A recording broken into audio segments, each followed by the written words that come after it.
ಸುಮಾರು ಜನಗಳು ಕುಡಿದು ಅವ್ರು ಹಾಳಾಗೋದ್ರಿಂದ ಮನೆಯೂ ಹಾಳು ಮಾಡಿಬಿಡ್ತಾರೆ. ಅಂಥವ್ರಿಗೆ ಇದೊಂದು ಒಳ್ಳೆ ಸಬ್ಜೆಕ್ಟ್ ಪಿಕ್ಚರು. ಅಲ್ಲಿ ನೋಡಿದ್ರೆ ಗೊತ್ತಾಗುತ್ತಲ್ಲ, ರಿಯಾಬ್ ಚಂದ್ರ ಅದಿದಂತ ತೋರಿಸಿದ್ದಾರೆ. ಪಿಕ್ಚರ್ ನೋಡಿದ್ರೆ ಇನ್ನೂ ಪೂರ್ತಿ ಚೆನ್ನಾಗಿ ಕಾಣುತ್ತೆ. ಬಟ್ ಅದರಿಂದ ನನ್ನ ಕರೆದಿದ್ದು ಇದಕ್ಕೆ ತುಂಬ ಸಂತೋಷ ಆಯಿತು. ಇಡೀ ಪ್ಯೂರ್ ತಂಡಕ್ಕೆ ನನ್ನ ಕಡೆಯಿಂದ ಒಂದು ಶುಭ ಹಾರೈಸ್ತೀನಿ. ಈ ಪಿಕ್ಚರ್ ದೊಡ್ಡ ಮಟ್ಟದಲ್ಲಿ ಬರಲಿ ಅಂತ ನಾನು ದೇವರಲ್ಲಿ ಪ್ರಾರ್ಥನೆ ಮಾಡ್ಕೊತೀನಿ. Thank you. ಪಿಕ್ಚರು ಡಿಸೆಂಬರ್ 12ನೇ ತಾರೀಕು ರಿಲೀಸ್ ಅಂತ ಕೇಳ್ಪಟ್ಟೆ. ಆ ದಿನ 2-3 ವಿಶೇಷಗಳಿದೆ. ಒಂದು, ದರ್ಶನ್ ಅವ್ರದ್ದು ಡಿ ಬಾಸ್ ಅವ್ರದ್ದು ಡೆವಿಲ್ ಚಿತ್ರ, ಅದು ದೊಡ್ಡ ಮಟ್ಟದಲ್ಲಿ ಪಿಕ್ಚರ್ ಮಾಡಿದ್ದಾರೆ. ಆ ಪಿಕ್ಚರ್ ಜೊತೆಲಿ ಈ ಪಿವರ್ ಚಿತ್ರ ಬಿಡ್ತಾರೆ ಅಂದರೆ ಇವ್ರಿಗೊಂದು ಮೀಟ್ರ್ ಬೇಕು. ಯಾಕಂದರೆ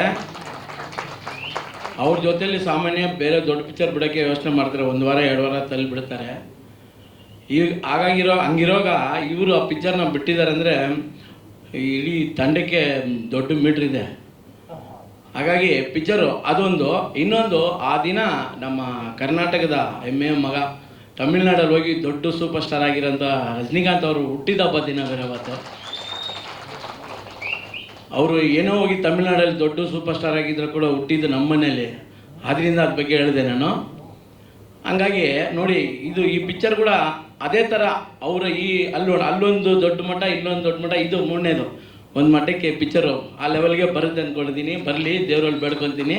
Yes, I'm playing Rita's character. I mean, like, please, after watching film, don't hate me.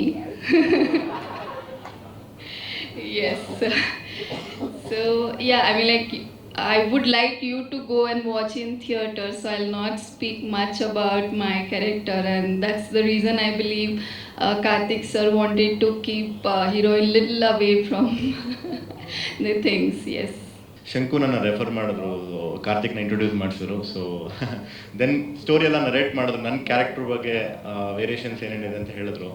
ಸ್ವಲ್ಪ ರಿಲೇಟ್ ಆಯಿತು. ಸೊ ನನ್ನ ಲೈಫಲ್ಲಿ ಆಗಿರೋ ಎಕ್ಸ್ಪೀರಿಯೆನ್ಸು, ಸೊ ನನ್ನ ಕ್ಯಾರೆಕ್ಟರ್ನ ರಿಲೇಟ್ ಮಾಡಿತು. ಸೊ ಕೇಳಿದೆ, ಎಲ್ಲ ಸ್ಟೋರಿ ಎಲ್ಲ ಕಾನ್ಸೆಪ್ಟ್ ಎಲ್ಲ ಕೇಳಿದೆ. ಸ್ವಲ್ಪ ಚೆನ್ನಾಗೇ ಮಾಡಿದ್ದಾರೆ. ಆ್ಯಂಡ್ ಕಮಿಂಗ್ ಟು ದ ಪಿಯೋಟ್ ಅಂತ ಹೇಳಿದ್ರೆ, ಸೊಸೈಟಿಗೆ ಪಿಯೋಟ್ ಅಂದರೆ ಒಂದು ಪರ್ಸ್ಪೆಕ್ಟಿವ್ ಇದೆ. ಬಟ್ ಪಿಯೋಟ್ಗೆ ಸೊಸೈಟಿ ಮೇಲೆ ಏನು ಪರ್ಸ್ಪೆಕ್ಟಿವ್ ಇದೆ ಅನ್ನೋದು ಈ ಮೂವಿ. ಸೊ ಒಂಥರ ಪಿಯೋಟ್ ಪರ್ಸ್ಪೆಕ್ಟಿವಿಂದ ಸೊಸೈಟಿಯನ್ನು ನೋಡೋದು, ಅವ್ನ ಲೈಫಲ್ಲಿ ಏನೇನು ಚಾಲೆಂಜಸ್ ಆಗುತ್ತೆ, ಹೆಂಗೆ ಫೇಸ್ ಮಾಡಿದಾನೆ, ಅದು ಹೆಂಗೆ ಓವರ್ಕಮ್ ಮಾಡ್ತಾನೆ ಅನ್ನೋದು ಮೂವಿ. ಬೆಳಿಗ್ಗೆ ಹಾಫ್ ಆನ್ ಅವರ್ ಮುಂಚೆ ಗೊತ್ತಾಯಿತು ನನಗೆ ಪಿಯೋಟ್ ಟ್ರೈಲರ್ ಲಾಂಚ್ ಇದೆ ಅಂತ ಅಂದ್ಬಿಟ್ಟು. ಹಾಗಾಗಿ ಇಮಿಡಿಯೇಟಾಗಿ ರೆಡಿಯಾಗಿ ಓಡಿ ಬಂದೆ ನಾನು. ಯಾಕೆಂದರೆ ನಮ್ಮ ಸಂಸ್ಥೆದು ಅಂದಮೇಲೆ ನಾವು ಬರಲೇಬೇಕು, ನಮ್ಮ ಕರ್ತವ್ಯ. MRT ಮ್ಯೂಸಿಕ್ಕಿಂದ ಇವತ್ತು 6 ಹಾಡುಗಳಿದೆ, ಬಿಡುಗಡೆ ಮಾಡ್ತಾಯಿದ್ದೀವಿ. ಹಾಡುಗಳು ತುಂಬ ಚೆನ್ನಾಗಿ ಮಾಡಿದ್ದಾರೆ ಹೇಮಂತ್ ಕುಮಾರ್ ಅವರು. ಒಳ್ಳೆ ಮೆಸೇಜ್ ಇದೆ ಈ ಸಿನಿಮಾನಲ್ಲಿ. ಈ ಹಾಡಲ್ಲಿ ನೋಡಿದಾಗಲೇ ನನಗೆ ಅನ್ನಿಸ್ತು, ಸಬ್ಜೆಕ್ಟ್ ಗೊತ್ತಿಲ್ಲ, ರಿಹ್ಯಾಬಿಲಿಟೇಷನ್ ಸೆಂಟರ್ಗೆ ತುಂಬ ಕುಡಿದವ್ರಿಗೆ ಕರ್ಕೊಂಡೋಗಿ ಅವ್ರಿಗೆ ಟ್ರೀಟ್ಮೆಂಟ್ ಕೊಟ್ಟು ಅವ್ರು ಮತ್ತೆ ಬರೋ ಜೀವನ ಕೊಡೋದೇ ಅಂತ ಅನ್ಕೋತೀನಿ ಸಬ್ಜೆಕ್ಟು. ಸೊ ಇದು ಅಲ್ಲಿ ಓದೋರಿಗೆ ಗೊತ್ತಾಗುತ್ತೆ ಆ ಕಷ್ಟ ಏನು ಅಂತ ಅಂದ್ಬಿಟ್ಟು, ತಂದೆ ತಾಯಿದ್ರು ಗೊತ್ತಾಗುತ್ತೆ. ಸೊ ಎನಿವೆ, ಒಳ್ಳೆ ಸಬ್ಜೆಕ್ಟ್ ಮಾಡಿದ್ದೀರಿ, ಹಾಡುಗಳು ಚೆನ್ನಾಗಿ ಬಂದಿದೆ. I wish you all the best. ಪಿಯೋಟ್ trailer launch, I wish you all the best. God bless you Sairam. So ಈ ಸಿನಿಮಾ ಎಲ್ಲರೂ ಕೇಳ್ತಾ ಇದ್ರು ಯಾಕೆ ನನ್ನನ್ನು ಚೂಸ್ ಮಾಡಿದ್ರು ಅಂತ, ನಮ್ಮ ಡೈರೆಕ್ಟರ್ನಾಗಲಿ, ನಮ್ಮ ಪ್ರೊಡಕ್ಷನ್ ಟೀಮ್ನಾಗಲಿ. ಸೊ ಇದೇ ಜಾಗದಲ್ಲಿ ಬೇರೆ ಯಾರಾದರೂ ಫೇಮಸ್ ಆರ್ಟಿಸ್ಟ್ ಆಗಲಿ, ಆಲ್ರೆಡಿ ನೋನ್ ಫೇಸ್ ಯಾರಾದರೂ ಆಗಿದ್ರೆ ಇಷ್ಟೊತ್ತಿಗೆ ಈ ಸಿನಿಮಾಗಿರೋ ಹೈಪೇ ಬೇರೆ ಇರ್ತಾ ಇತ್ತು.